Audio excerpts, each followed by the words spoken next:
तो अभी हम बात करते हैं अपने पास फर्स्ट ऑर्डर काइनेटिक्स की। Write down the heading, heading आप लिखिए first order reaction. First order का मतलब क्या है कि आपका जो रिएक्टेंट होगा उसका जो कोफिशिएंट होगा वो 1 होगा, तो मतलब reactant will be converting into product. मैं बोलता हूँ T is equals to 0। Initial time पे the concentration of the reactant was A naught and the concentration of the product is 0, and at T is equals to T time the concentration of the reactant will be A naught minus X, because as the time passes the amount of reactant will decrease। ठीक है, time के गुजरने के साथ साथ reactant की concentration कम हो जाएगी, तो A naught minus X, इसके एक मोल से इसका एक मोल बन रहा है क्योंकि स्टोइकियोमेट्रिक कोएफिशिएंट इज 1। सो इसके x मोल खत्म होने पे प्रोडक्ट कितना बनने वाला है मेरा, x amount of product will be form. If I will write the rate law, it will be dx upon dt, because the change in the concentration is x, that is dx, and the change in the time is dt, that is dt। ठीक है, हमने लिख दिया k into concentration of reactant, that is A naught minus x, and the power will be 1 because it is a first order reaction। तो मैंने यहाँ लिख दिया 1। ठीक है, मैंने इसको यहाँ पर ऐसे लिख दिया। अब मुझे क्या करना है, इसको मैं नीचे भेज दूंगा, ये नीचे आने के बाद हो जाएगा dx upon A not minus x, and this value will be equals to k into dt। ठीक है, ये बात मैंने यहाँ लिख दी। अब इसे आगे मैं सॉल्व करके दिखाता हूँ, यहीं पे कर देता हूँ ताकि आपको कंफ्यूजन नहीं होगा।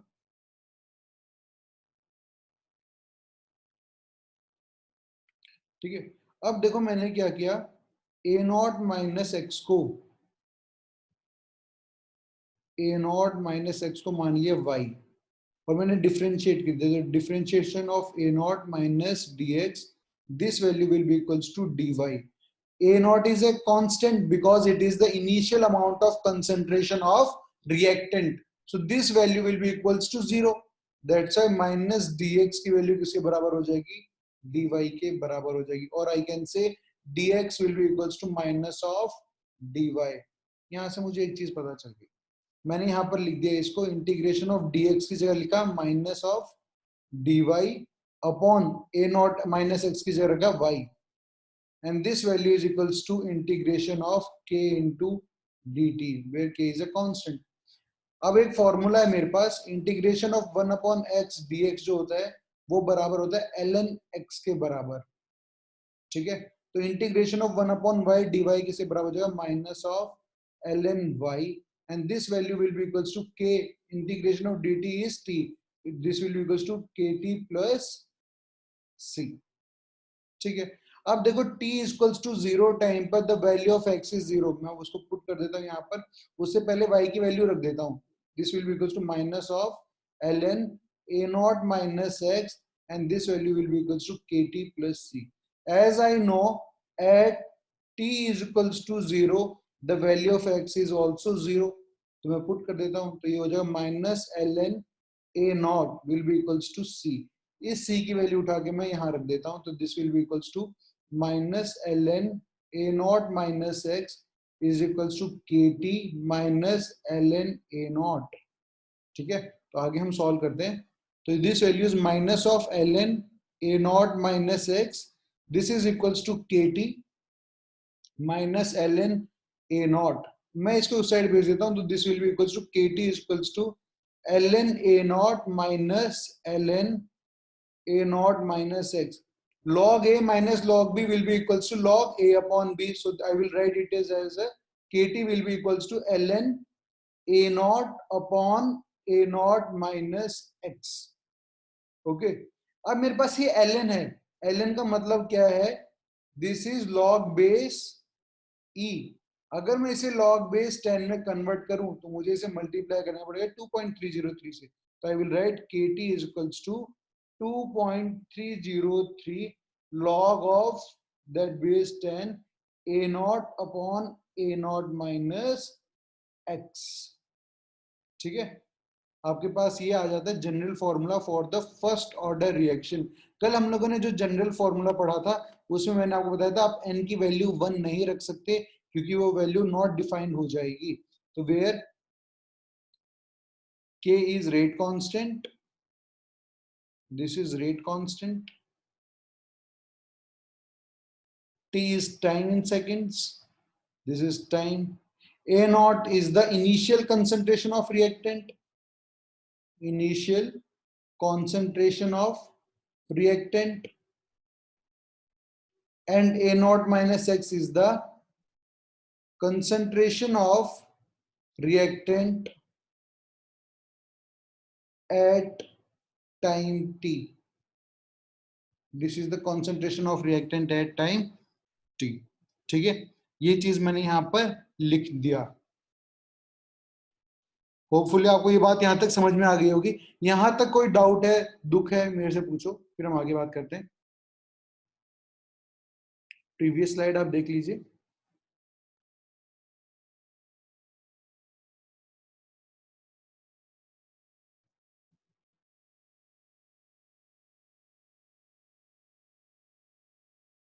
फर्स्ट वाली भी देखनी है, ये भी देख लीजिए।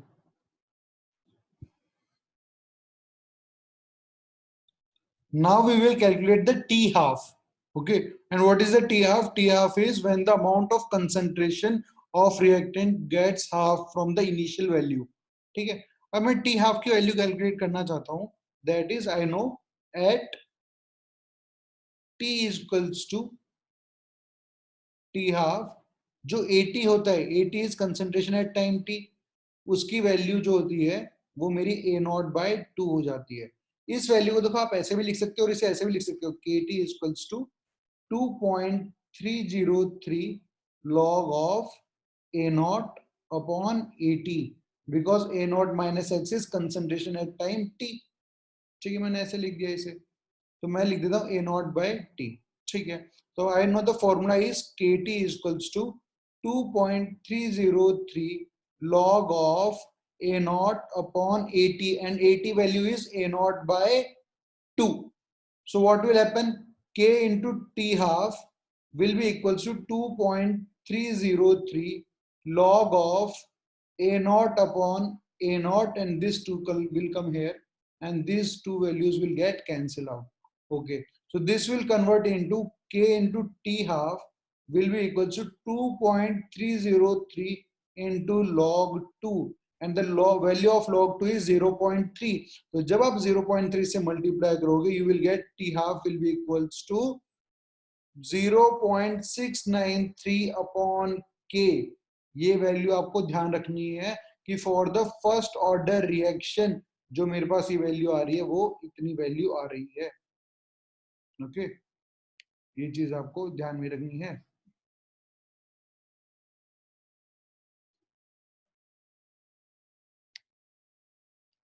ठीक है, अब हम आगे बात करेंगे।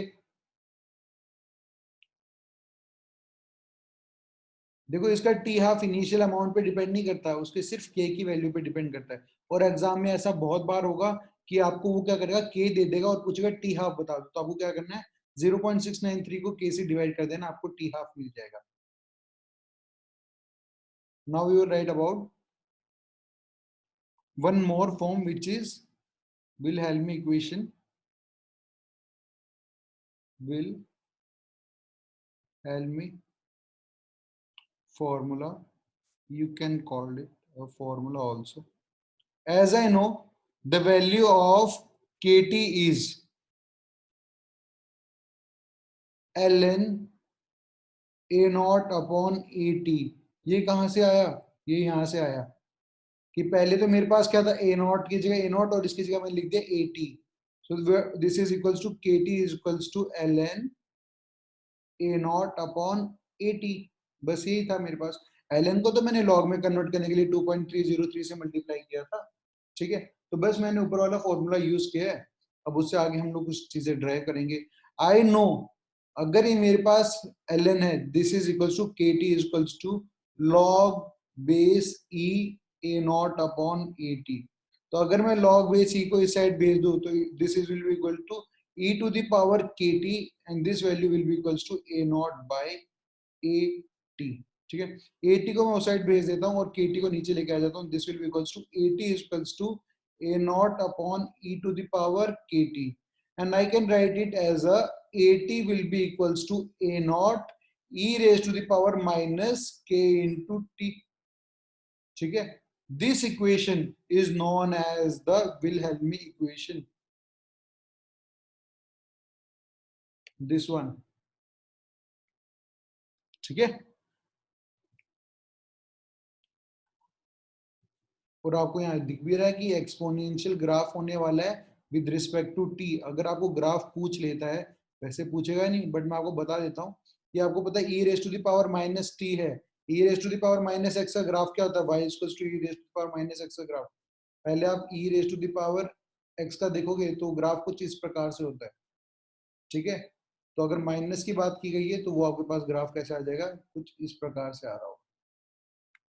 ठीक है, आपको ये चीज ध्यान रखनी है. सो द अमाउंट ऑफ 80, अगर हम इसका ग्राफ बनाएं यहाँ पर टाइम के साथ और 80 की वैल्यू के साथ, concentration at time equals to 0, आप T0 रख दो तो this will be equals to A nought. तो A नॉट से स्टार्ट होगा और ये वैल्यू धीरे धीरे धीरे धीरे क्या होगी? कम होती जाएगी, बट कभी भी खत्म नहीं होगा क्योंकि एक एक्सपोनेंशियल ग्राफ है. इन्फिनिटी टाइम पे जाके खत्म होगा.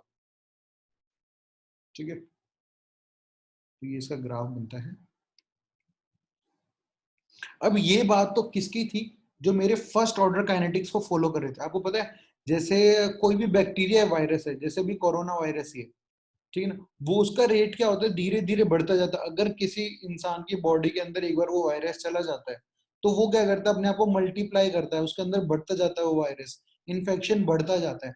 वो किस रेट से बढ़ता है उसके अंदर, वो भी हम कैलकुलेट कर सकते हैं क्योंकि ये सारे बैक्टीरिया और वायरस फर्स्ट ऑर्डर काइनेटिक्स को ही फॉलो करते हैं.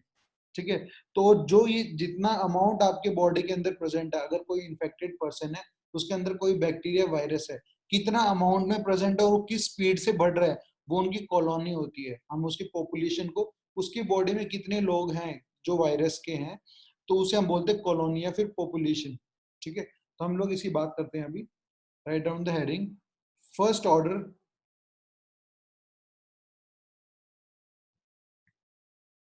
अब लिख सकते हैं इसको first order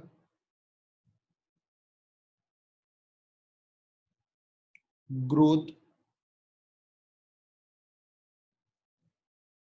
reaction. First order growth reaction, इसका मतलब क्या है? बैक्टीरिया की हमने बात की थी तो हम लिखेंगे इस बारे में. लिखो आप, फॉर बैक्टीरिया मल्टीप्लीकेशन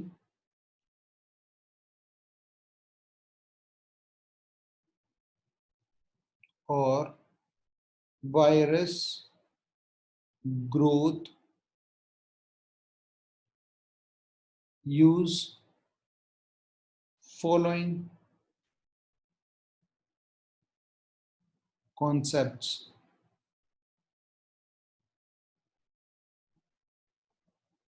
अगर मैं बोलूं टाइम इक्वल्स टू 0 पर इनिशियली कोई बैक्टीरिया था ही नहीं तो 0 था. पॉपुलेशन ऑफ बैक्टीरिया, और जो जिसे हम कॉलोनी भी कहते हैं बैक्टीरिया की, वो शुरुआत में हम समझ लो आपके ए अमाउंट था. शुरुआत का टाइम था 0, तो कुछ पॉपुलेशन थी या फिर कुछ वो वायरस थे. बट जैसे टाइम बढ़ेगा तो अब ये बैक्टीरिया कम नहीं होंगे, ये क्या होते हैं? बढ़ते जाते हैं. अनटिल एंड अनलेस आप एंटीडोट नहीं लेते उसके लिए. ठीक है, तो अगर आपको फीवर है, अगर आप मेडिसिन नहीं लोगे, प्रिकॉशंस नहीं लोगे, तो फीवर आपको क्या होगा? बढ़ता हुआ चला जाएगा. ठीक है, अगर आप मेडिसिन ले रहे हो तो क्या होगा? बैक्टीरिया उन वायरस को, जो आपने मेडिसिन कंज्यूम की है, वो वायरस को या बैक्टीरिया को किल करेगा और आपका फीवर ठीक हो जाएगा. सेम थिंग यहाँ पर. अगर मैं बोलूँ टी इक्वल्स टू 0 टाइम पर ए अमाउंट ऑफ बैक्टीरिया थे, बट आपने कोई प्रिकॉशन नहीं लिया, तो T equals to T time पर क्या होगा? ये ए प्लस एक्स हो जाएंगे. पहले से अब क्या हो जाएंगे? बढ़ जाएंगे. आपके अंदर इनकी क्या होगी? ग्रोथ होगी. तो अगर मुझे इसके लिए ऑर्डर काइनेटिक्स सॉल्व करना है तो मैं क्या करूंगा? सेम फॉर्मूला, कोई दिक्कत नहीं है, सेम चीज जो हमने अभी सॉल्व किया. This will be equals to dx upon dt, and this value will be equals to k into a plus x. raised to the power 1 because it follows the first order reaction और this is the amount of reactants. ठीक है, वहां पर तो a minus x था, but अब क्या हो गया, वहां पर a प्लस एक्स हो गया.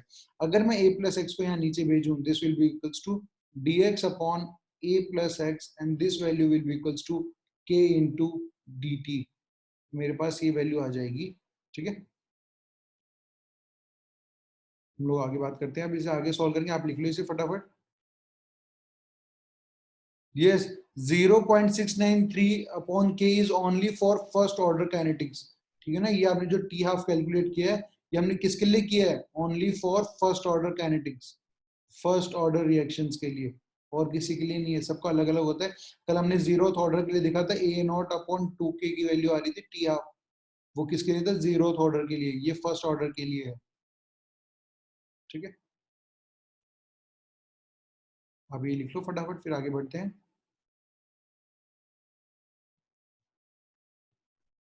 और एक चीज और भी बताऊं आपको, जितने भी रेडियो एक्टिव डिके होते हैं ना, अल्फा डिके, गामा डिके, ये सारे डिके भी मेरा फर्स्ट ऑर्डर काइनेटिक्स को ही फॉलो कर रहे होते हैं. तो आपको ये जो हमने पहले अभी फॉर्मूला पढ़ा वही यूज करना होता है.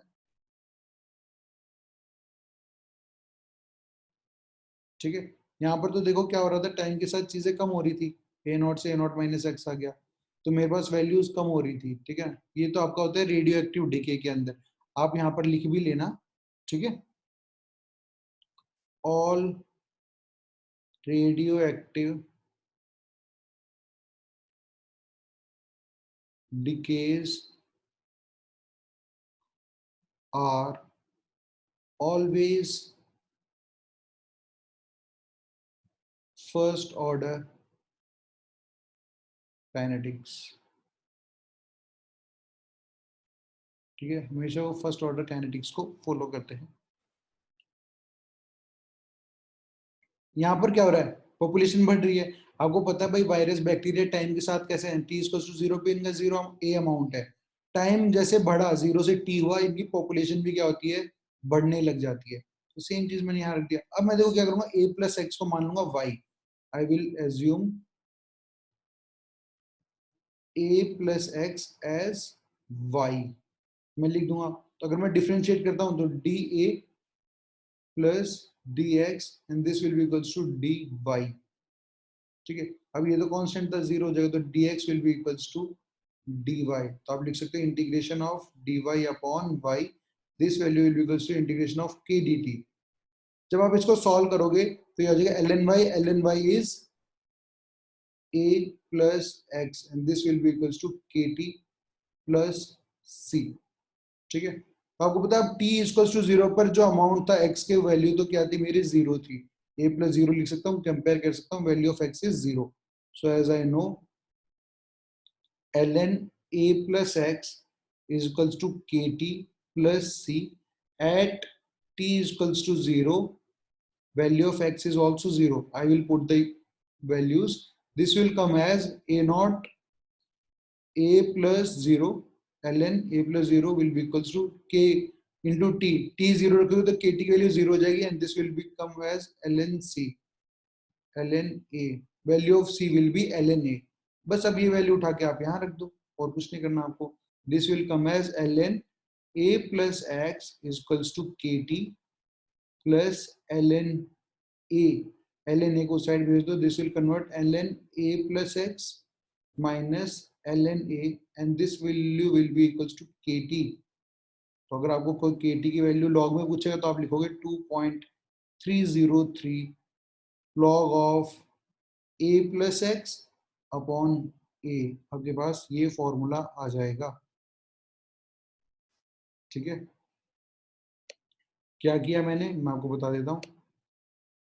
ln a minus ln b क्या होता है, ln a अपॉन b होता है, तो ये लिख दिया ln a अपॉन b, और ln से log में कन्वर्ट करने के लिए 2.303 से मैंने मल्टीप्लाई कर दिया. तो आपके पास ये इक्वेशन आ गई है. ठीक है, अब देखो जैसे मेरे पास फर्स्ट ऑर्डर रिएक्शन में टी हाफ होता था, तो मुझे पता था टी हाफ का मतलब क्या है भाई, जो इनिशियल वैल्यू है उसका आधा हो जाएगा. ठीक है, बट यहाँ पर देखो क्या हो रहा है, यहाँ तो बैक्टीरिया की ग्रोथ हो रही है.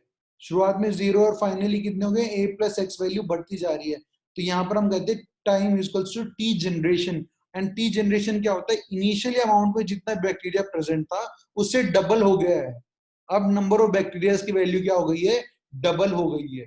ठीक है ना, तो आप लिख सकते हो यहाँ पर,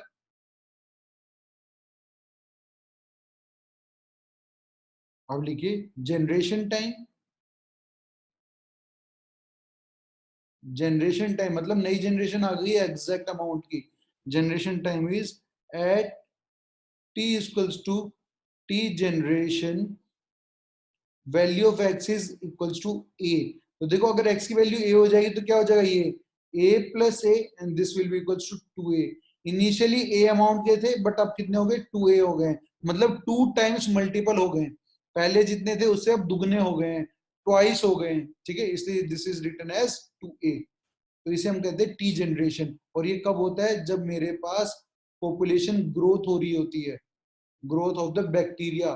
ठीक है ना, ग्रोथ रिएक्शंस के अंदर ही होता है ये, बाकी हर जगह तो कम हो रहे होते हैं, बस यहाँ पर क्या होता है, डबल हो जाते हैं। तो अगर वो टाइम कितना लगेगा जब इनकी पॉपुलेशन ट्वाइस हो जाएगी, वो हम कैलकुलेट कर सकते हैं। देखो कैसे, k into T generation is equal to 2.303 log of, इस फॉर्मूले को a प्लस एक्स है तो आई विल राइट a, और x की वैल्यू कितनी है, a है, upon a। This will come as t into T generation is equal to 2.303 log of 2a upon a से a कैंसिल हो गया, log 2 की वैल्यू 0.3, इससे मल्टीप्लाई करोगे इसको, this value will come as T generation की value जो आएगी वो आपके पास 0.693 अपॉन के ही आने वाली है। ठीक है ना, सेम वैल्यू आती है। अब मैं आपको समझाता हूँ, ये सेम वैल्यू है पर न्यूमेरिकली दोनों सेम है, पर दोनों में डिफरेंस क्या है आपको वो जरूर पता होना चाहिए। देखो यहाँ तक हम लोगों ने लिख लिया, अब मैं आपको चीजें समझा रहा हूँ, क्योंकि अब इसके बाद हम जो नेक्स्ट क्लास में पढ़ने वाले हैं वो सेकंड ऑर्डर रिएक्शन पढ़ेंगे। ठीक है, सेकंड ऑर्डर रिएक्शन क्या होता है, अगर आप यूट्यूब से देखें तो सेकंड ऑर्डर का मैंने रिएक्शन का वीडियो पहले ही डाल रखा है, आप वहां से उठा के एक बार देख के नोट्स भी लिख सकते हैं, ताकि अगली क्लास में हम लोग फटाफट उस चीज को समझ लेंगे। ठीक है, मैं लिंक सेकंड ऑर्डर रिएक्शन का भी अभी शेयर कर दूंगा आपको, आप बैठना उसे आज के दिन में एक बार उसको रिफर करना, आपको चीजें खुद ही समझ में आ जाएंगी, कुछ डाउट होता तो मुझसे पूछ लेना। ठीक है, तो देखो अभी मैं आपको समझाता हूँ, यहाँ पर की वैल्यू टी जनरेशन की जो 0.693 अपॉन के आई है, और यहाँ पर जो वैल्यू है 0.693 अपॉन के, ये टी हाफ है। तो दोनों में क्या फर्क है और दोनों न्यूमेरिकली सेम कैसे हैं, ध्यान से सुनते जाना भाई। ठीक है, मैं बोल रहा हूँ आपको, मेरे पास था फर्स्ट ऑर्डर रिएक्शन, मतलब रिएक्टेंट आपका कन्वर्ट हो रहा था प्रोडक्ट के अंदर, इनिशियली उसका अमाउंट ए नॉट था, प्रोडक्ट जीरो था। एक टाइम आया जब उसका ए नॉट बाई 2 हो गया, क्योंकि रिएक्टेंट तो मेरे टाइम के साथ कम होता जाता है, ये ए नॉट से ए नॉट बाई 2 आने में जो टाइम लगा, that time is T equals to T half. और अगर वो रिएक्शन आपकी फर्स्ट ऑर्डर काइनेटिक्स को फॉलो कर रही है, then the value of this T half will be equals to 0.693 upon K. ठीक है ना, यहाँ पर कंसंट्रेशन आधी हो रही थी और टाइम लग रहा था 0.693 अपॉन के। जो अभी हमने पढ़ा वो हमने ग्रोथ रिएक्शन पढ़ी। ग्रोथ रिएक्शन के अंदर क्या हुआ, अगर आपके पास इनिशियल टी इक्वल्स टू 0 पे जो बैक्टीरिया थे, कोई इन्फेक्टेड पर्सन है समझ लो, उसके अंदर बैक्टीरिया या वायरस है, तो वो बैक्टीरिया अभी उसके अमाउंट बॉडी में ए नॉट अमाउंट में समझ लो, उसकी बॉडी में A nought amount of virus है। T equals to T generation पर क्या होगा, उसके बॉडी के अंदर बैक्टीरिया 2a होने वाले हैं, मतलब ट्वाइस हो जाएंगे बैक्टीरिया। और जो ये टाइम लगा टी जीरो से टी जनरेशन तक के लिए, दिस टी जनरेशन का टाइम भी कितना होता है, 0.693 अपॉन के ही होता है। सेम टाइम लगता है उसको ट्वाइस होने में, और सेम टाइम लगता है उसको हाफ होने में। हाफ होने में कब, जब वो आपका रिएक्शन के अंदर काम कर रहा है और वैल्यूज रिएक्टेंट की कम होती जा रही है। ग्रोथ रिएक्शन में क्या है, बैक्टीरिया की पॉपुलेशन या वायरस की पॉपुलेशन क्या होती है, बढ़ती जाती है। ठीक है, देखो 0.693 अपॉन के, 0.693 upon K, value numerically value दोनों सेम है, but this is T equal to T generation, यहाँ आपकी कंसंट्रेशन ट्वाइस हो रही है, और this is T equal to T half, initial amount से आपका आधा हो रहा है। ठीक है, तो यहाँ पर हमको ये चीजें समझ में आती हैं। अब मैं आपको एक न्यूमेरिकल कराता हूँ। ठीक है, इजी सा न्यूमेरिकल है, कुछ उसमें ऐसा नहीं है कि आपको नहीं समझ में आएगा, इजी सा न्यूमेरिकल है।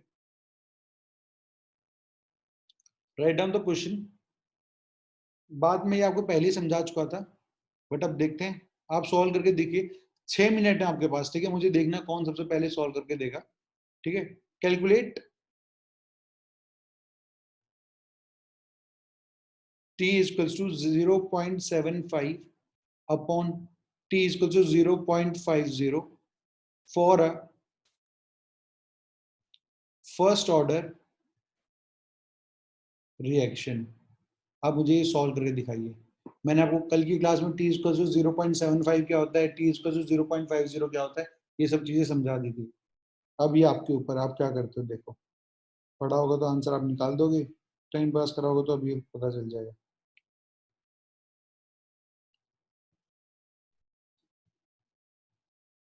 और इंडिविजुअली मुझे मैसेज करना है, ठीक है, एवरीवन पे मैसेज नहीं करना।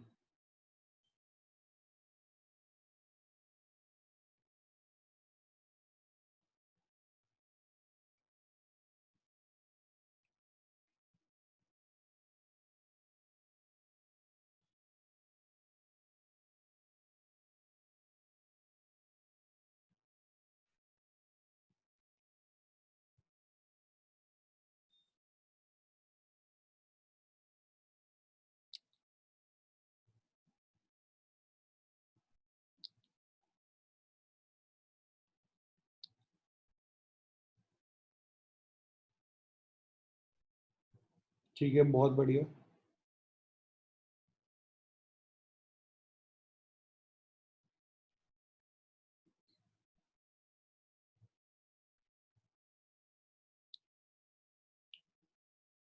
सार्थक देखो, आपने बिल्कुल सही आंसर निकाला है, बट कुछ गलती कर दी हल्की सी, ठीक है। फटाफट ध्यान दो कि क्या वो 1/2 है या 2/1 है, वहां पर आपने एक थोड़ी सी मिस्टेक कर दी है। बाकी आपने ठीक किया है, मैं समझ गया। ठीक है सार्थक, आपका आंसर ठीक है। ओम आप वापिस करो फटाफट।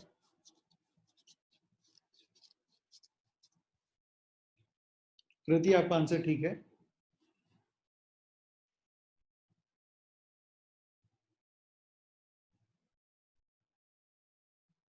यश आपने गलती कर दी है, आपने और ओम ने सेम गलती की है।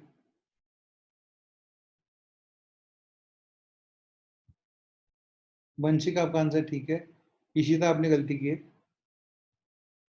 यश, इशिता और ओम तीनों ने सेम गलती की है, ठीक है। अब देखो मैं आपको सॉल्व करके दिखाता हूँ। वंशिक आपका आंसर ठीक है, ठीक है। अब देखो मेरे पास, मैं इसको सॉल्व करके दिखाता हूँ आपको सॉल्यूशन। मैंने आपको कल बताया था, पहली चीज आपको लगे t इक्वल टू 0.75, इसका मतलब क्या हो गया, this is equal to t equal to 0.75 मतलब 75/100। आप इसे कैंसिल करोगे तो 25 से 3/4, this is t equal to 3/4। इसका अमाउंट, इसका मतलब क्या है, आपका 3/4 ऑफ द रिएक्टेंट खत्म हो चुका है, ठीक है।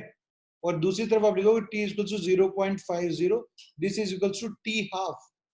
T half for the first order reaction आपको पता ही होता है क्या होता है, बट फिर भी चलो ठीक है, मैं वापस से बताऊंगा आपको यहाँ पर। अगर आपके पास जो फॉर्मूला था that is T equal to T 0.75 आपको कैलकुलेट करना है, this will be equal to 2.303 log of A nought initially concentration upon A nought minus 3/4 उसका खत्म हो गया, तो एक्स की वैल्यू होती है ये, कल भी मैंने बताया था, तो आप लिखोगे 3/4 ए नॉट, ठीक है ना। अगर आप टी हाफ कैलकुलेट कर रहे हो तो k into T half, and this value be equals to 2.303 log of A not upon A nought minus A nought by 2, ठीक है। क्यों बाई 2 क्यों किया, क्योंकि यहाँ पर मेरे को ये पूछा गया है, कल भी मैंने आपको बताया था, वो वैल्यू रख दी। अब आप इसे सॉल्व कीजिए, this will be equal to k into T equal to 0.75, this will be equal to 2.303 log of 4 से माइनस करोगे तो आ जाएगा 1 और 4 ऊपर चला जाएगा, 4 A not upon 1 A not, A not से ए नॉट कैंसिल हो गया, तो t 0.75 की वैल्यू आ गई यहाँ से 2.303 अपॉन k log ऑफ 4। यहां से निकालते हैं k into T half, this value will be equal to 2.303, ये 2 यहाँ जो है 2 यहाँ मल्टीप्लाई होगा, 2 A nought minus A not 1 हो जाएगा, और ये टी ऊपर चला जाएगा, तो this will be equal to 2 A not upon A not, A not से ए नॉट कैंसिल हो गया, तो टी हाफ की वैल्यू जो आपके पास आ गई, दिस इज 2.303 अपॉन के लॉग ऑफ 2। आपसे क्या पूछा था, a अपॉन ये, तो आपने लिख दिया इसको t 0.75 upon t of half and this value will be equals to 2.303 upon k log of 4 is 2 का square upon 2.303 upon k log 2, इससे ये वैल्यू कट गई, 2 स्क्वायर ये पावर लॉग में क्या होती है आगे आ जाती है, this will B 2 into log 2 upon log 2, log 2 से log 2 कैंसिल हो गया, आंसर इज 2। ये आपका जेई मेंस के अंदर ना इंटीजर टाइप के अंदर क्वेश्चन आ सकता है आराम से, ठीक है ना। तो 5 क्वेश्चन आजकल जेई मेंस में आपके इंटीजर आते हैं लास्ट में, उसके अंदर इजीली आपसे पूछ सकता है वो क्वेश्चन कि आपको न्यूमेरिकली आप जो आंसर आ रहा है वो बताइए, ठीक है। तो बस आज के लिए इतना ही है, अगली क्लास में पढ़ेंगे। मैं अभी सेकंड ऑर्डर काइनेटिक्स की वीडियो आपके साथ शेयर कर दूंगा, आप उसे पढ़ना और नोट्स में लिख लेना, ठीक है।